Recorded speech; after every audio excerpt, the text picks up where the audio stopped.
This time on Railroad Australia. Really want to try and find out what's going wrong. No point in having locos that don't work. Mr. Fix-It, John Mackey, has bitten off more than he can chew. On a resurrection mission to drag 12 dead locos across New South Wales and back into life. We've really got a shortage of locomotives. We've really got to get this thing going. Bowman's Rail are caught between the desert and the deep blue sea. Ships won't wait for anybody. Time is money, as the saying goes. Shifting sand against a tide of trains. It gets pretty frustrating when you've got a 5,000 tonne train and you're continually slowing down. And Wilmar Rail race to repair cyclone-destroyed tracks. Big nose chains on that side, this side. In time for the multi-billion-dollar sugarcane harvest. The ground is just that waterlogged and saturated that you can't move big machinery around, it just bogs. They are the kings of the Australian outback. You've got to concentrate all the time. Some of the biggest trains in the world. If things go wrong with these things, normally makes a big mess. On epic journeys. It's a bomb on wheels. Up through a hostile continent. Holy crap! Have a look at all this water. A nation depends on them. Well go, boys, get into it. And the teams that keep these metal monsters on the tracks. Hauling huge loads of food, freight and mineral riches across incredible distances. We are out in the middle of nowhere, that's for sure. Big trains. It'll be a massive challenge to us. Big country. No one's ever done it. We'll see how we go.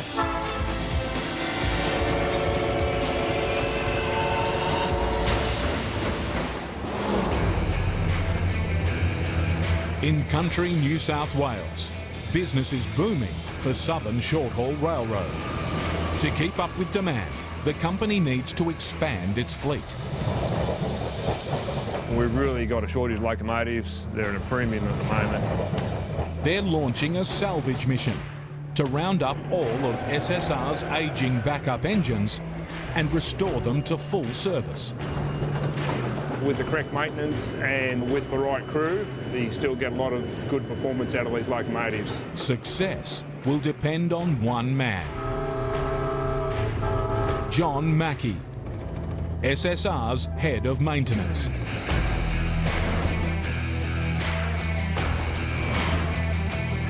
Been fixing up old trains for a long time. It was sort of probably in the blood from a very early age.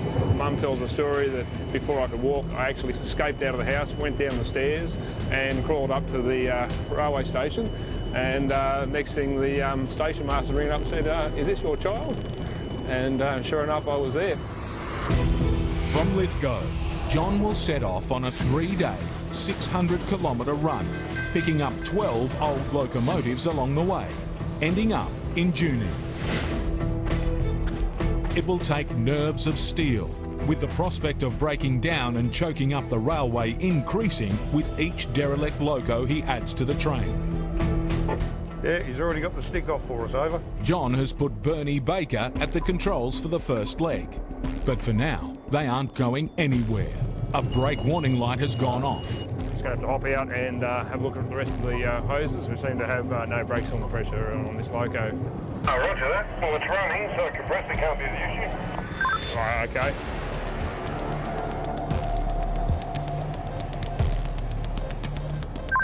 Yeah, we don't have much brakes on the pressure back here. There's a blockage in this hose. A dodgy valve has caused a problem with the brake line. Okay, got brakes on the pressure light, brakes on the pressure, and brakes releasing on the rear loco. Switching to the backup airline should fix the problem. Smoke, she's going up through the roof and fully charged. Okay, no worries, that's that done. Can you pair it up in forward, over? Roger, I'll start trickling up.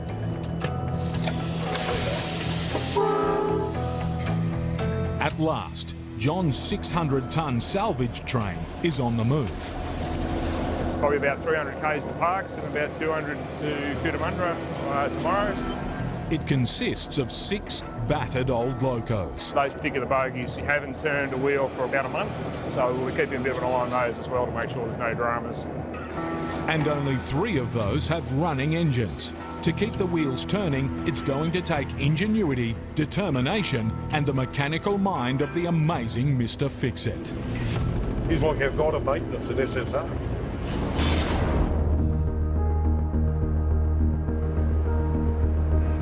Dawn, Broken Hill, New South Wales. Bowman's Rail is desperately trying to load 100 containers carrying 4,000 tonnes of mineral sands. The freight, worth $2 million, must be hauled across the outback to be exported overseas to make paint and plastics. The ship leaves tomorrow morning. The plan is to get to the port tonight. Right now, the race is on to get ready for departure. It's a job of high pressure. The product's got to be down at the port well in advance of the vessel. We're running 24 hours a day, 7 days a week, so there's definitely a lot of other trains out there on the network, a lot of traffic. CEO Scott Mackay needs to stay on schedule or risk losing the lucrative haulage contract with Crystal Mining. The precision with which they put the containers onto the wagons makes it quite a difficult manoeuvre and can really add to the time the train takes to load. Yeah, it certainly takes a bit of experience to get the boxes on and off properly. All right, thanks, mate. We just want to have a chat about getting the material down to the port. And now the severe desert climate is creating problems with the track. With our trains, we're running 160 hours out of a possible 168 hours a week. And with the extreme conditions out in Broken Hill between night and day, you get the expansion of the rail and breaks in areas. And with the current speed restrictions, there's 27 between here and the port, which is putting a lot of pressure on us turning those trains around in the 160-hour week, which is required. From Broken Hill, the fully loaded train will make a 600-kilometre run, passing through the Bowman's Rail Hub in South Australia, and finally onto Port Adelaide. At last, the 5,000-tonne train is ready, but it's too late for its designated departure time. When Scott informs train control, the news gets worse. All right, well, we'll head back to the office. So path 11:30, crew in at 10:35. It's now a 2-hour wait until their next departure window. The drivers are briefed. We've got ship waiting at the port. Obviously, we've got 3,750 odd tonne on, and best we can do to get this train back on path today, and hopefully get the material to the port before this vessel sails. Because they've missed their original slot, the Bowman's team have lost priority and will face additional delays down the line. 2.25 hours later than the original path. So the impact of that is that we will be having to work around other trains on the network. We're really at the beck and call of the train control to get us through in a reasonable time frame. Yeah, mate, train crews just arrived. They're on their way. Gun drivers Craig Johns and David Loresela will be at the controls of a CM-class loco, supported by a GL class, combining to provide 7,000 horsepower. How many crosses? 6. Fair income. Okay, so it's going to be a long trip. They're only at the start line of the race to port, but with heavy traffic on the track ahead, the odds are already against them. Train number 5100, loco number CM330. In North Queensland, huge deliberately lit sugarcane fires burn off the unwanted leafy part of the crop in preparation for harvesting. But earlier in the year, a massive cyclone ripped the heart out of the local cane industry. This is really unbelievable how bad this is. This bin here probably won't see any cane in it ever again. She definitely done a job, that Cyclone Debbie. The town of Proserpine and its iconic sugar mill was one of the hardest hit. It crushes up to 2 million tonnes of cane every harvest, but getting the crop to the mill and reaching that total this year will be hard. So after Cyclone Debbie, we had 4 or 5 kilometres of line washed out. We had trees, down, we had trees on bridges, we had upturned bins, we had 150 of our bin fleet that we had to re-rail, some badly damaged, some won't go back on the line. And now, with only weeks left before the cutting season kicks off, Wilmar Sugar's cane railway is still being repaired. Because we had such extensive damage from the cyclone, the ground's just starting to dry out now, so we can start hooking into it and getting most of the line repaired. Wilmar Sugar Operations Manager Rod Hinchin and earth-moving contractor Wayne Bradford are the men for the job. So the water was probably 2 metres above the line here when it came through. So it's washed the line and the foundation out. So we're restoring the foundation. We'll put the line back on and then come through with the tamping machines and pack it. Wilmar's cane railway is part of a 4,000 kilometre network of track on the northern Queensland coast, serviced by 250 trains, hauling 34 million tonnes of cane, worth over $2 billion. If our line is washed out and we can't get our cane to the factory, we just can't operate, and there's a hell of a lot at stake. But with bad weather still a threat, the job could be washed out. Just the weather at the moment, one day's fine and next day's rain, it's just all over the place. For a community still recovering from the storm, it could be economically devastating if the rail network isn't repaired in time. Wilmar's been around for a long time here, or the mill's been around for a long time, and it's a big part of this town with the sugar and employs a lot of people. We have to get it done because it's got to be open for the crushing, so we've got to keep at it.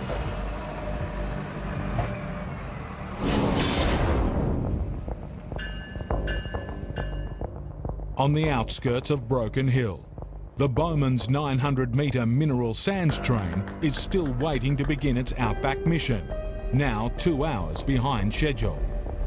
Ahead, a 600k journey to port to deliver a 4,000-tonne payload worth over $2 million. At the moment we have a vessel at the port waiting for this material, and that vessel needs to go on time. Of this 3,750 tonne train, we've still got about 2,500 tonne of that material that needs to go straight from the train onto the vessel.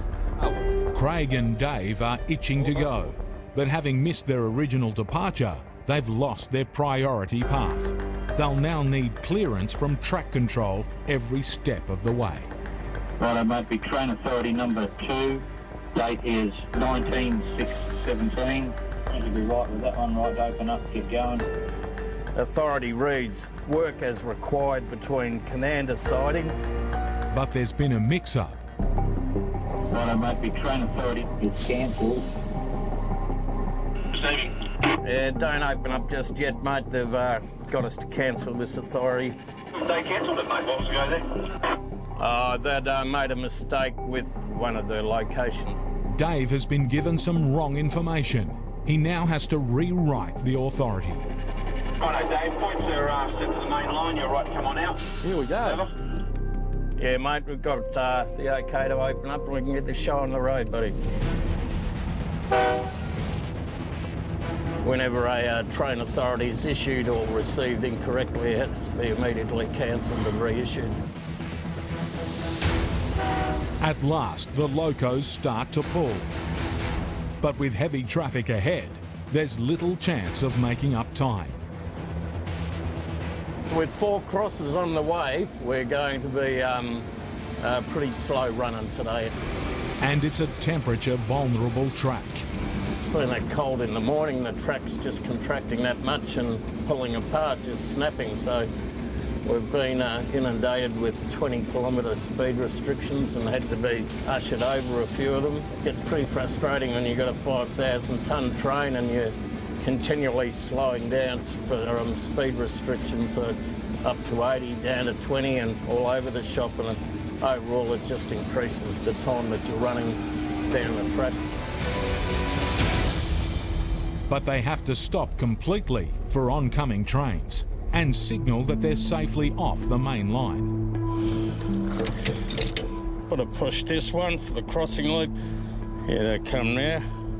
Thought they'd be kind enough to turn their high beam down for us, but anyway, there we go, just stand outside the 3 metre mark as they come past.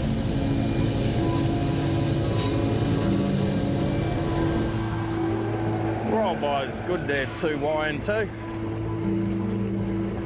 2. As they slowly build up speed again, another unwelcome call from train control, this time ordering a stop 40 k's away at the small town of Peterborough to let 3 more trains pass. We're getting put away in the crossing loop at Peterborough, and we've got 3 crosses there, the last 3 opposing trains for our day, which is probably going to take maybe an hour and a half, something like that. So we just keep our fingers crossed that after we get through Crystal Brook, we've got a straight run down to the port. It's out of our hands. We just go along with the situation and plod along as best we can. We get out the cricket bat and ball and waste some time, I suppose.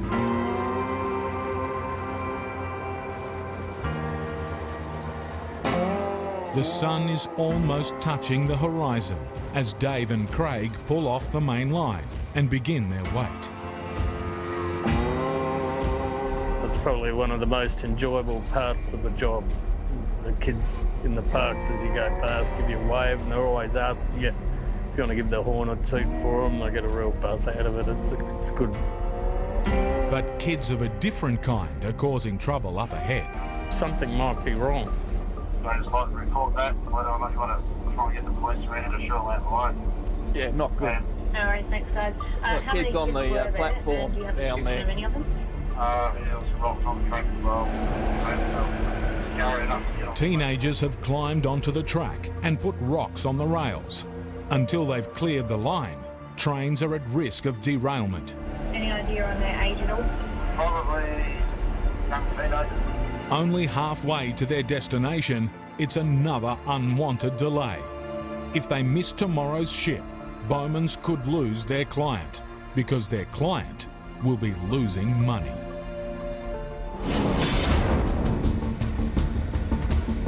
In Lithgow, New South Wales, it's departure time for hotshot mechanic John Mackey and Bernie Baker. Probably about 300 k's to Parks and about 200 to Cootamundra tomorrow. But this is no ordinary train.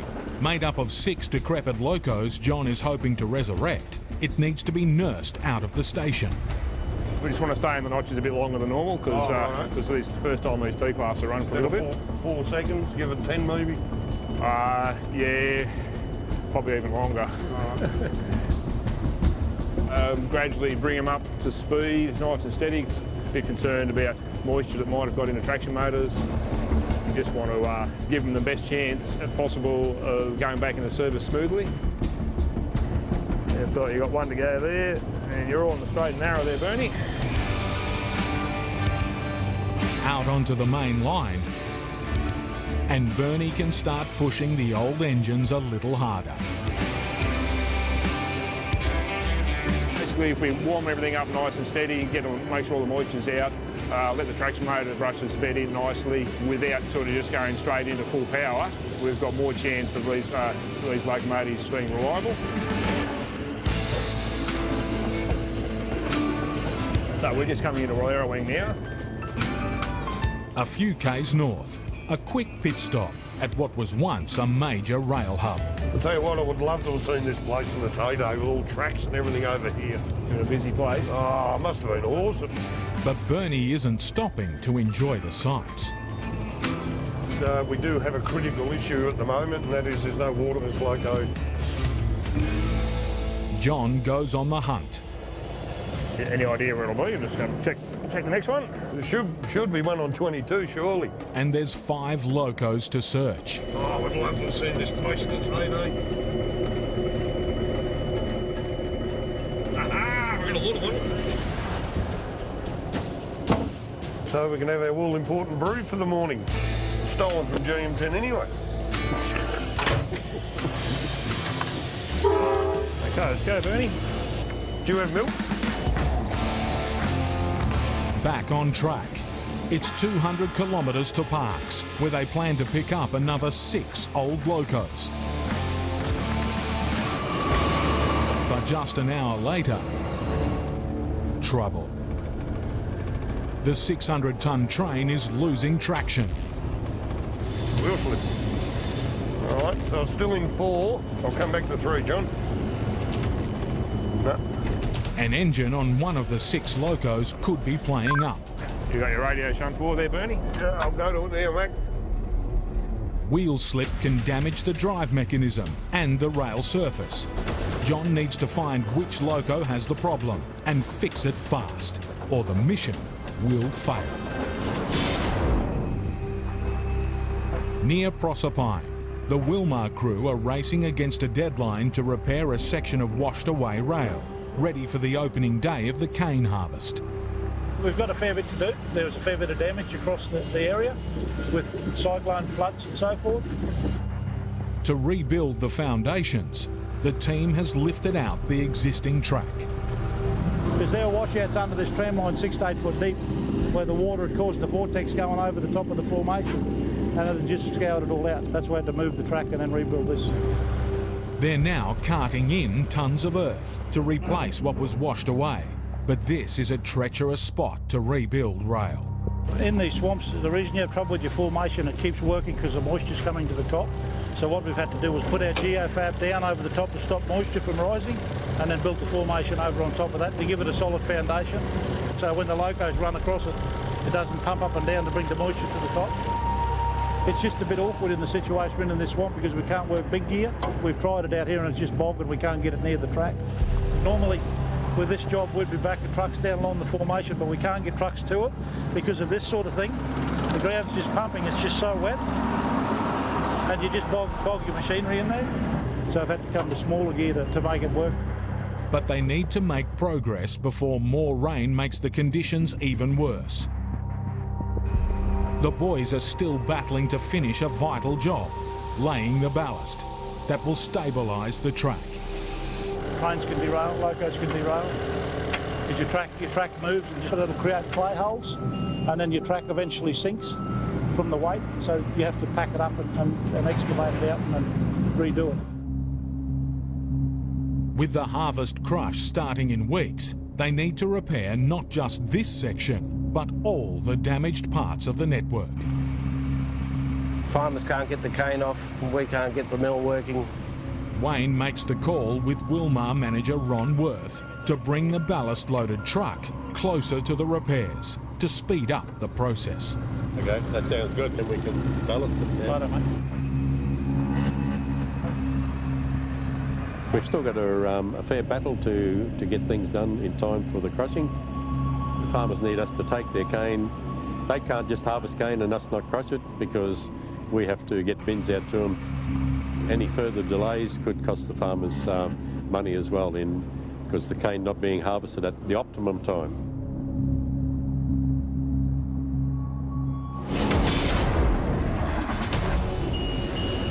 Your wheel slip light on.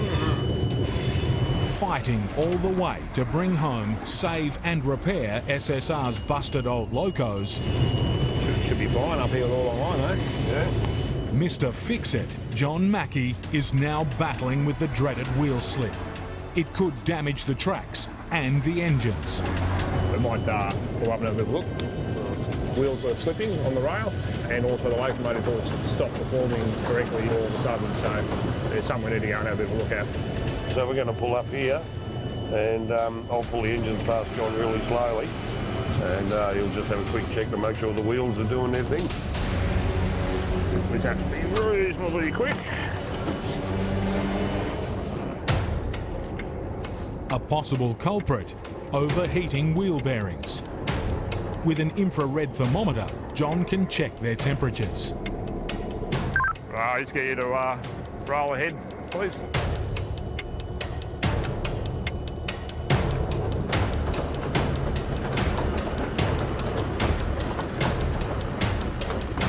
But all the bearings passed the test, and inexplicably, the wheel slippage seems to have gone away. Not getting any wheel slip indication? Yeah, no wheel slip indication. All right, we might try and get going again.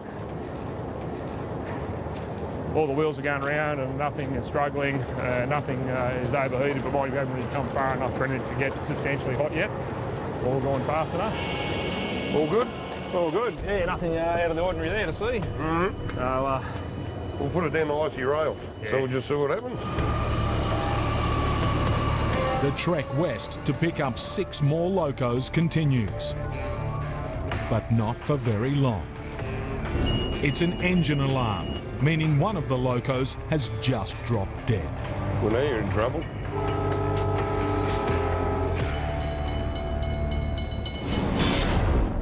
Probably young teenagers. There was rocks on the track as well. You know, so scary enough to get on the platform as we were on their place. In South Australia, the mineral sands train is at a standstill. Up ahead, a group of teenagers have put rocks on the tracks with the potential to derail an oncoming train. You know, I'll just get a hold of PS6 now in regards to those kids and possibly police. I'll get back to you with them at the train authority shortly. Station workers have been sent in to remove the obstacle and the kids. But it's not the risk of derailment that bothers Dave the most. Probably your worst thing that could ever happen to you is clean up a kid, a young school kid or something. Had a few close shaves in my time, and it's not done put you in a good frame of mind for a while. Just lucky he didn't clean them up this time, so all's good. Now we can sit back and wait for the next 2 trains to come through. Hopefully it won't be that long. The incident has delayed the oncoming trains that Dave and Craig must wait for. Still 300 kilometres from port, arriving tonight ahead of the ship's departure tomorrow is in serious doubt.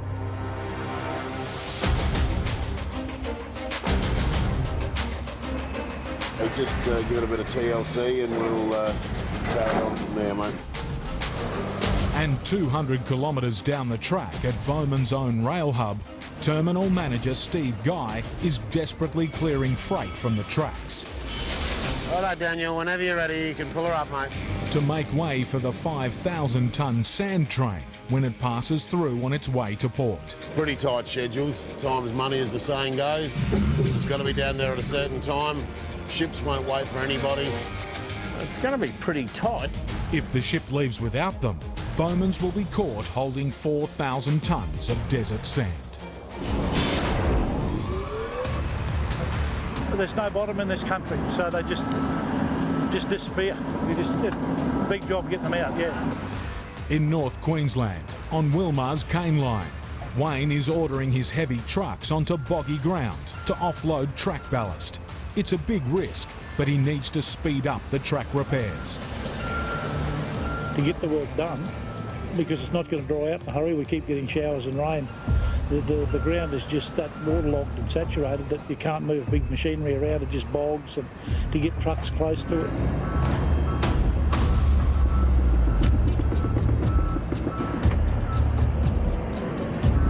The main problem is the access at the moment.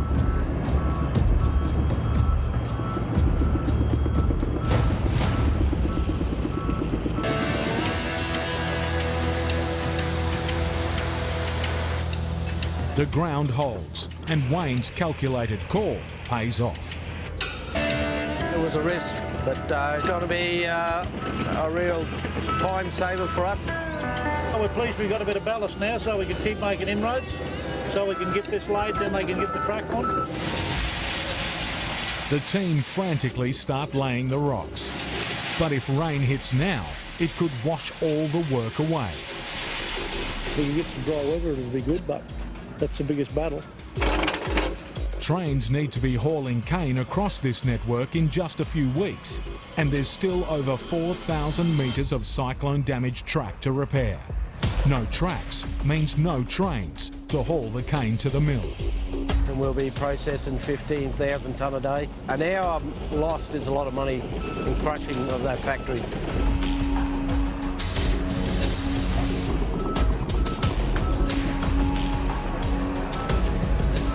Everything seems to work to plan at the moment. We've probably put down about 40 metres of ballast. We've got 4 areas at the moment getting flood damage recovery work. We're organising trucks, material, machinery all the time. With the ballast down, the original tracks can now be laid back on top. Well, mate, we're just stringing this middle line now, and we've got the excavator coming around. We'll start slinging this track on and laying the track. These were all welded sections, so we've got to put them back in sequence. Otherwise, they will maybe cut a little bit different from each other, and they just won't line up. Oh, we've got to get it down pretty quick so it can be ready to run to the crusher, mate. So that's the whole part of the deal. But the tracks must be lifted evenly, or they could buckle, making them unusable. Just trying to get the balance on the rail, mate, so it's lifted level and not out of whack. Getting new replacement track now will take time the team don't have. Managed to make one of our locomotives shut down, and we're just going to pull up and have a look and see what's going on. John Mackey's troubled train of 1960s leftover locos is running into more disaster. Really want to try and find out what's going wrong. No point in having locos that don't work. The train was being powered by 3 of the locos, but one of the engines has just shut itself down. Oh yeah, this one's had a ground relay. A ground relay is a failsafe that turns an engine off when it detects high current. Reset it and they should be good to keep going. Just load up again, over.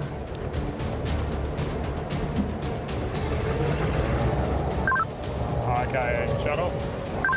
Yeah, so Bernie, all the loco's still running, over. Problem solved. Yeah, got you, mate. Get on board and we'll get out of Dodge.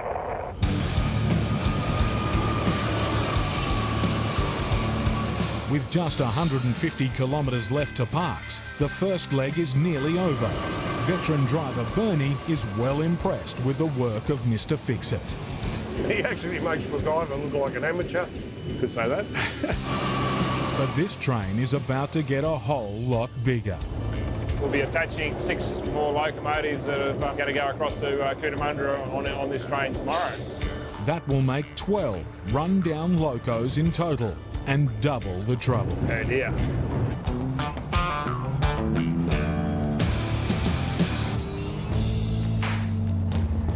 Next day, relieving Bernie for the rest of the trip, driver Kevin Schultz. Make sure that all brakes are retracted. Yep. And I'll be talking to you on the radio. He doesn't share John's passion for vintage locos. Look, and we're on a box outgo. I suppose beggars can't be choosers, I suppose. The stuff of old equipment is that you can usually fix it. New stuff, you need 6 keys and a password just to do anything to it. But with 4 engines running, this train won't be lacking grunt. So we've got power at the front, power at the back and power in the middle. So it distributes the power through the locomotive consist. The only downside, train control needs the number of every single loco. Give us the details, mate. Too easy, buddy, thank you. Lead loco is 44204, followed by 442S6, followed by 442S1, followed by 8049. And the last unit, mate, on this light engine consist is T363. Over. You're going to have to give them to me all again, because I said from the second one I was waiting, I've tried to get you about 4 times. Take 2. Lead loco, as I said, was 44204, followed by 442S6, followed by GM22, followed by locomotive 869. 5 minutes later, and they're finally off.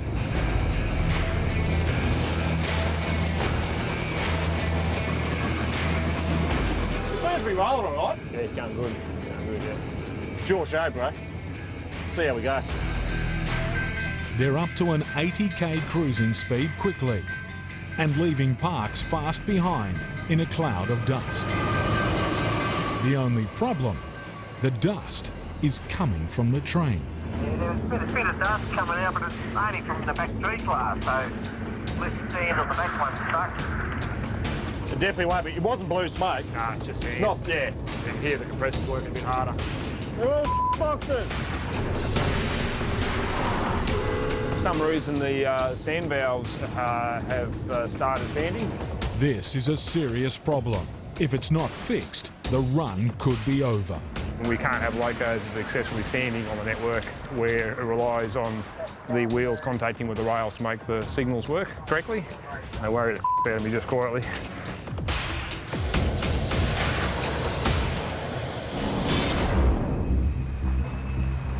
Bring those chains on that side, this side. Nearly 2,000 kilometres north in Queensland. The track repair team are running out of time to get the railway ready for the sugarcane harvest. Bring them back one, probably take these forward one. Wayne is battling to keep the rail level as it's lifted onto the ballast. A breakage here would delay them for days, as would the rain that's been threatening since the morning. Well, you just hang on this end. Right on that mark there. You got the right distance there? The rail needs to sit flush to be re-welded. More yet? Misaligned, it can cause a derailment. Just come out a bit. They also need to leave a space so the weld can be added. That's about the gap we need to fill up with weld material. So we just hold it there, and that's the approximate spacing so we can weld it together. Righto, where to, Scotty? About 50 mil that way.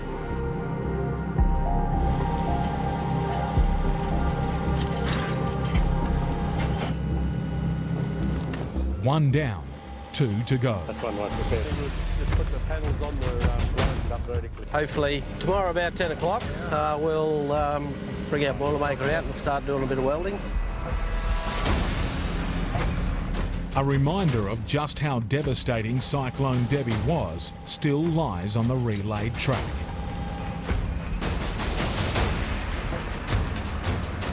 So this is probably a little bit of settlement from the floods. The amount of rain we got was such a short period. At least 2 metres of water over us in this area. And now, the final piece of track to finish the job. No, this one butts up, Scotty. All good? Righto, mate, unhooking. Finally, the last piece of track is laid. And for today at least, it's job done.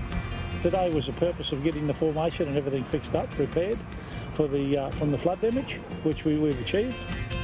This does put us ahead of schedule with the help of contractors out here today.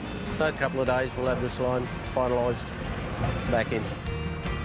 The lads have had a good day here today. We've got a section of track here that's only 1 or 2 steps away from being ready for run trains over it and haul some cane to the mill. While the Wilmar repair team have done their job and are on track to fix the network on time, the sugarcane harvest is still to come. Soon, the first train will head down the line to kick off the season. Can the community of Proserpine have a successful cane crushing season and bounce back from the devastation of Cyclone Debbie? It's a big part of this town with the sugar and employs a lot of people. You feel pretty good about it. You can see what you've achieved and it's working, so yeah, it's good.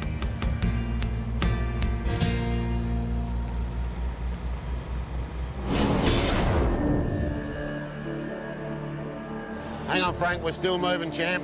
At Bowman's Rail Hub in South Australia, Terminal Manager Steve Guy is racing to load a hay train. 4 to go, Daniel. And clear the way for the 5,000-tonne mineral sands train to get through quickly and onto the port by nightfall. Got a certain time limit, and they'll have a schedule with ARTC that will get them back out on the track and on their way to Outer Harbour. He's counting on loaders like Dan Gregor to work fast. Is that last one on the pad, Dan? Yep, you pull him up now, mate. I think we'll fit it on. All right, Daniel, whenever you're ready, you can pull her up, mate. Over 1.3 million tonnes of freight from across Australia is handled here every year. With the hay finally loaded and ready to go, the path is clear for the mineral sands train. You're all safe. Thanks, buddy. But 200 kilometres north, Craig and Dave can't make the most of it. They're still grounded, waiting for another train to pass. Oh, we've got another half hour at least sitting here then. Yeah, we're going to be under the hammer.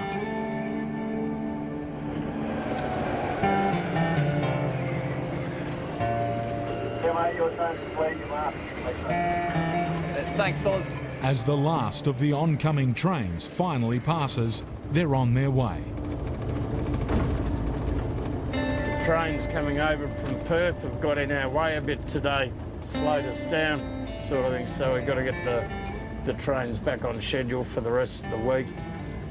We haven't had a very good run today. We've copped a lot of traffic this side, which has slowed us down on the northern side of the track. We've copped even more speed restrictions due to broken track. We seem to be getting pushed further and further behind schedule.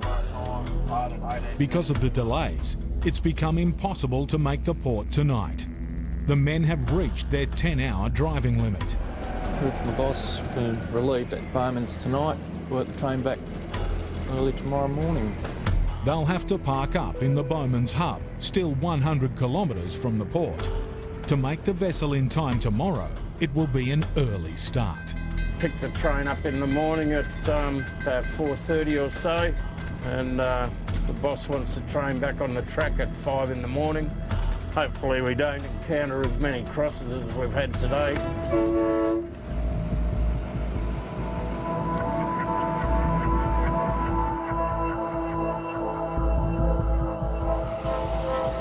"5 a.m. the following morning, and the boys race to get to port.